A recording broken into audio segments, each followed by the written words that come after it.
prerequisites required. So I said, oh, no prerequisites, I'll take that course. I had a very hard time getting my arms around that course. I finished it okay, but I was very puzzled by some of the concepts.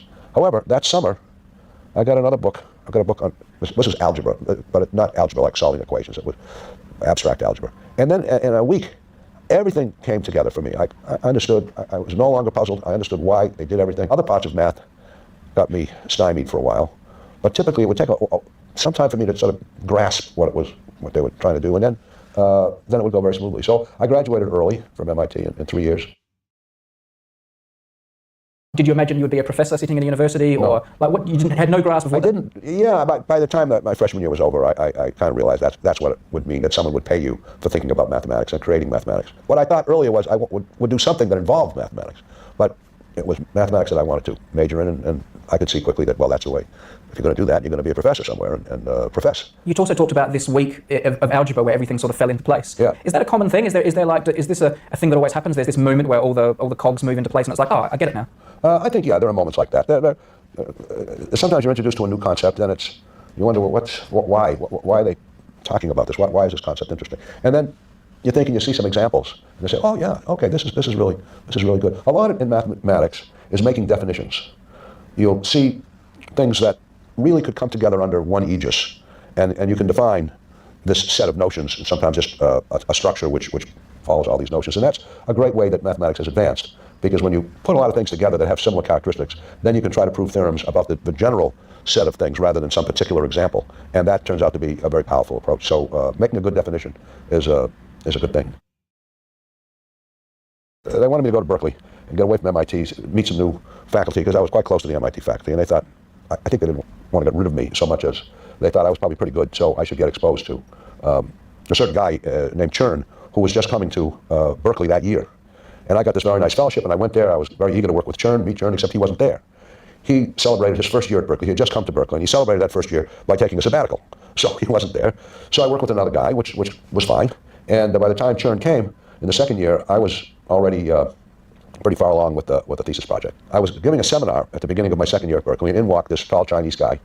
And I said to the guy next to me, who's that? I said, that's Chern. That's Chern. I didn't know he was Chinese. I thought Chern was probably short for Chernowski or something, or he was probably some Polish guy who had shortened his name to Chern. If it had been Chen or Chan, I would have known it was Chinese, but Chern with the R, I didn't know. But anyway, so I met Chern then, and we became friends. Of course, I was much younger than he, but we became friends and later collaborators. Can you give some idea about what your area of specialization is at this point? What are you zeroing in mathematically on? Well, at that point, and pretty much thereafter, the field that I worked in was called differential geometry. Differential geometry is geometry, but it's the geometry of curved spaces. It's not flat things in plane. It's any shape or form, but typically with some distance function, so that you knew how far apart things were. And the basic object to study is what's called a manifold.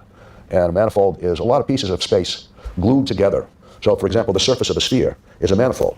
Now, you can't just take one little sheet of paper and make a sphere out of that, but you could glue a bunch of pieces of paper together and make a sphere. So a manifold is something that locally in your neighborhood looks like it's just regular space. Maybe it's curved a little bit, but globally it could be quite different. So, and the surface of a tire, of a donut, for example, is fundamentally different from the surface of a sphere. You can't deform one into the other. What really got me onto it is a certain theorem, which is called Stokes' theorem. Now, Stokes' theorem is the ultimate, I think, generalization of what was originally called the fundamental theorem of calculus. Now, I don't know if you studied calculus, but the basic theorem is if you integrate the derivative of a function, so you take a function, you take its derivative, first derivative, and then you integrate that, let's say, from A to B. Well, that gets you back the original function. The answer, when you integrate the derivative, is of f. It's f of b minus f of a. That's the answer. If you integrate the derivative of a function, you get back the value of the function. Well, that was the fundamental theorem of calculus. Presumably Newton knew that. Now, that had been generalized into higher dimensions, so there were other things you could integrate and differentiate and go from boundaries to interiors and so on. And the general statement of that theorem was, to me, almost breathtaking.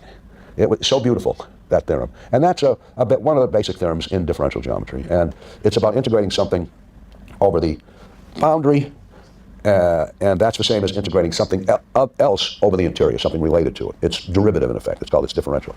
So there's a whole calculus of things called differential forms and integration and all that. And that it takes place in manifolds in general, and anything that looks like pieces of space. So I love that theorem, and that's what got me into differential geometry. So was it a beauty or an elegance you saw, or was it a trophy and a prize you saw that could be chased? No, it was just the beauty. It was just the beauty of it. I just liked it. I'd learned a fair amount of algebra, and that was fine, but it didn't grab me. But the geometry did.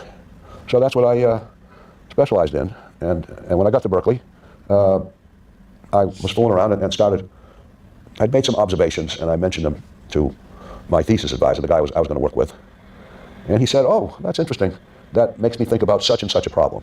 There was a problem floating around that people had been trying and failing to solve. But I thought, "Oh, that's very interesting."